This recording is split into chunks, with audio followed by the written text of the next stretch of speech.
Me and Mags here for another video.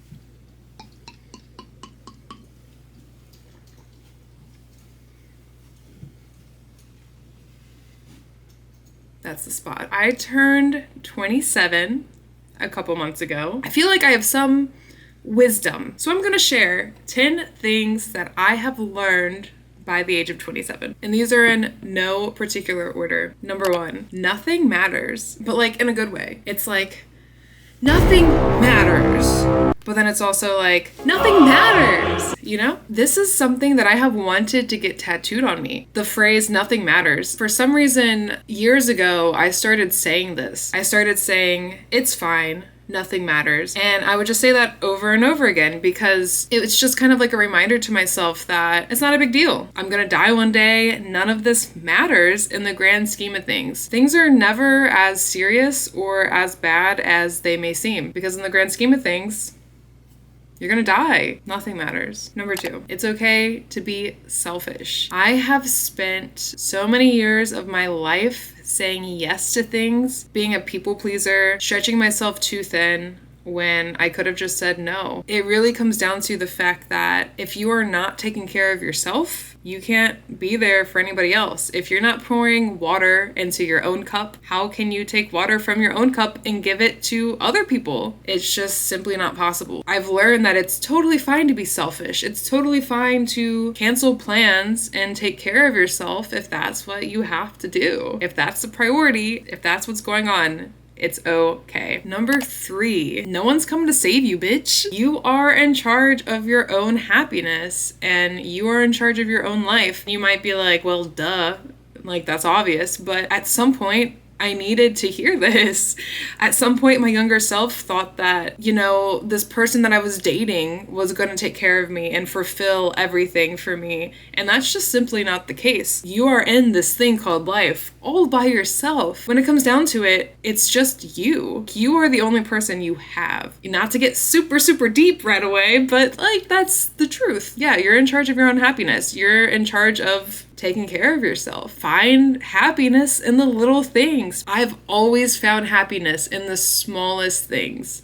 And that is just simply what life is about, in my opinion. Number 4, it's okay to spend money on yourself. In fact, it's encouraged to spend money on yourself. I don't know about you, but I grew up fucking poor. Single mom. Everything sucked. Everything was paycheck to paycheck. I saw what it was like to not have money. It's hard not to save for a rainy day for me. So spending money on myself is never a priority. It's hard for me to buy myself things. It's hard for me to spend money on medical things. That's something that I'm working on. It's okay to spend money on yourself if it's within your means. You know what I mean? I'm not saying go fucking run up all of your credit cards and treat yourself to some crazy vacation or whatever. Within reason, it's okay to spend money on yourself. Number 5. This one's kind of woo-woo. And this is something that I have just started adopting probably within the last year or so. The universe works for you,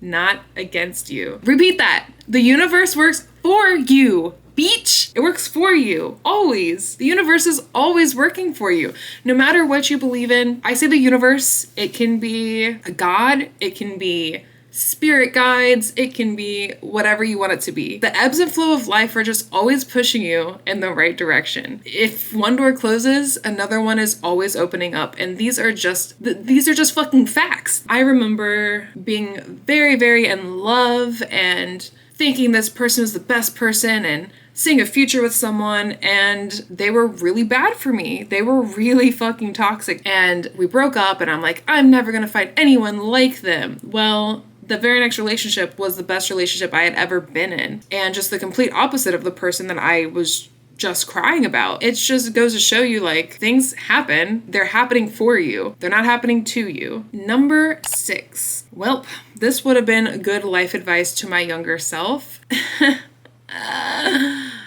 Make sure your life is full in other areas outside of your romantic relationship. Now, when you get in a relationship, it's so easy for this person to become your whole world. I've definitely lost myself in relationships too many times to count. You break up and it's devastating because this person is everything to you. Nowadays, my life is full in so many aspects. Like, my life is so full. I have friends, I have hobbies, I have meaning outside of my relationships. That is essential to just being happy. If this one aspect of your life, which is your relationship, goes away, it's not the end of the world, because it's not your whole life anymore. It took me way too long to learn that, unfortunately. Number 7, drugs are not inherently bad. Mom, if you're watching this, turn it off.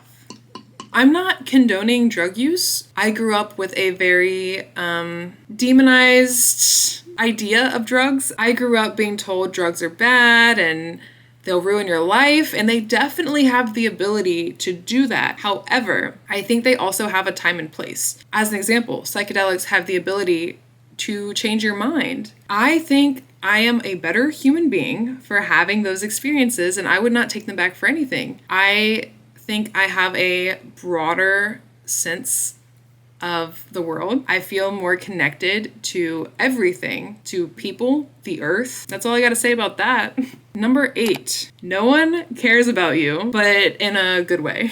No one's paying attention to you the way that you're paying attention to you. No one is criticizing you the way that you're criticizing you. Everyone is just always so concerned about themselves. They're not paying attention to you. They're not paying attention to the slip-ups. They're not paying attention to the things you're anxious about. It doesn't matter. When I first started the job that I'm in right now, I got roped into doing a presentation in front of 90-ish people. I was new at my job, was not prepared. I didn't know there was going to be 90 people. I thought it was going to be more like 10. It was super scary. Not to mention, my crush was there. It was awful. I had a microphone. I was on a stage. I did a terrible job because I was not prepared. And something like that would have wrecked me for weeks before. Like, I would have just thought about this. I would have gone through everything in my head 100,000 times, and I would have thought about all the things that I did wrong. Like, you have to remember, all the people there, most of them are not even paying attention. Most of them are gonna go home that night and not think twice about it. Also, like, you can choose to not think about it. These thoughts do not serve me. Therefore, get out of my head. I needed to be told that you can just not think about it. You can control your thoughts. Crazy, I know. I did not have this awareness before that you can just not think about it. And that's what I did. I just didn't think about it. What is it doing? I can't go back. I can't do it better. I'll just simply not think about it. Number 9, choosing to stay soft is for yourself. What I mean by that is forgive people. Don't let people's wrongs make you mean, make you hard. There is a quote that stuck with me. I think about this quote all the time. People are not giving you a hard time. People are having a hard time. And that just changed my perspective forever. If someone has a terrible attitude, it has nothing to do with me, but it has everything to do with them. Compassion goes a long way. Choosing to stay soft, choosing to be kind is for yourself. Because if you choose to have that attitude and that mindset and you're just mean too, well, like, that's not getting you anywhere. Number 10, this is my favorite, I think, from this list. Live for the plot.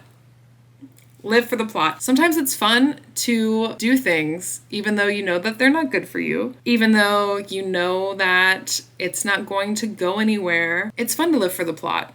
Things don't have to be forever. Relationships don't have to be forever. Sometimes you just want to be messy. Sometimes you just want to have experiences. I think back to my dating life when I was like 18, early 20s. I think back to all of these crazy things that I did, and just like with pure fondness, it makes me who I am. I wouldn't take that back for anything. Live for the plot sometimes. It's fine to do stupid things. I like to think that I have some knowledge about life. Certainly, I don't know everything. I will never know everything. And in fact, another thing that I learned is that no one knows anything. We're all just fucking walking around this earth like we do. We have no clue. And we're just vibing. We're just acting like it. Bye.